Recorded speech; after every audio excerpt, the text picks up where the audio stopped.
Imagine a peaceful village called Bukchon, nestled between rolling hills. Towering above it were the Bukhansan Mountains, like watchful guardians. For ages, life in Bukchon was simple, following the rhythm of the seasons. At the village center stood an old oak tree, its branches reaching up like the arms of a wise old man. The villagers called it the Whispering Oak. They believed it held their joys and sorrows, its leaves rustling with secrets. Mothers brought their babies to the oak, whispering prayers for long life. Young couples carved their names into its bark, promising to love each other forever. In the quiet evenings, elders gathered under the oak's shade, sharing stories of the past. The oak was a silent protector, its roots deep in the earth, connecting everyone to their history. The villagers believed the oak held not just their past, but their future too. Han Soo-jin, a young scholar, loved stories about the Whispering Oak. He was fascinated by the idea of a tree holding centuries of secrets. One night a fierce storm raged, thunder shook the ground and rain lashed against the windows, but Soo-jin felt a pull towards the oak. He had to see it. Ignoring the wind and rain, he headed out. Lightning lit up the sky, briefly showing him the way. The wind tried to push him back, but he kept going. The oak stood strong, its branches swaying wildly in the storm. As Soo-jin got closer, he felt a strange energy. The air felt electric. Suddenly, lightning struck the oak, splitting off a huge branch. As the thunder faded, Soo-jin heard a faint whisper coming from the tree. He was drawn closer, his heart pounding with fear and excitement. He touched the oak's rough bark.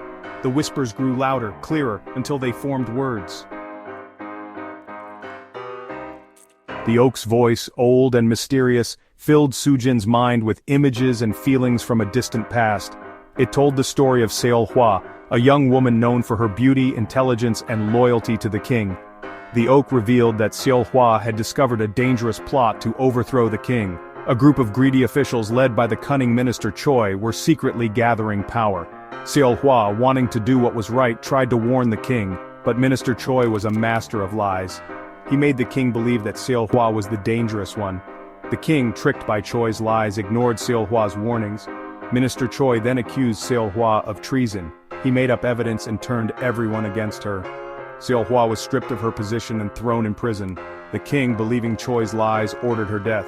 Betrayed and wrongly accused, Seol-hwa died alone in a dark dungeon. The Whispering Oak told Soo-jin how Seol-hwa, with her last breath, cried out for justice. She begged the spirits of the earth to remember the betrayal that led to her death. Her plea reached the ancient oak, its roots running deep beneath the palace. The oak absorbed her story, her pain, and her desire for justice. Soo-jin listened, his heart heavy with sadness. The storm raged on, mirroring the turmoil in his own soul. He realized the oak had chosen him to clear Seol-hwa's name and expose the truth. The task seemed impossible. How could a young scholar like him fight against a powerful and corrupt minister? But Soo-jin was determined. He vowed to honor Seol-hwa's memory, even if it meant risking his own life. The whispers of the oak echoed in his ears, a constant reminder of his promise. He knew he wouldn't be alone. Seol-hwa's spirit would guide him, and the Whispering Oak, the silent witness to history, would give him strength.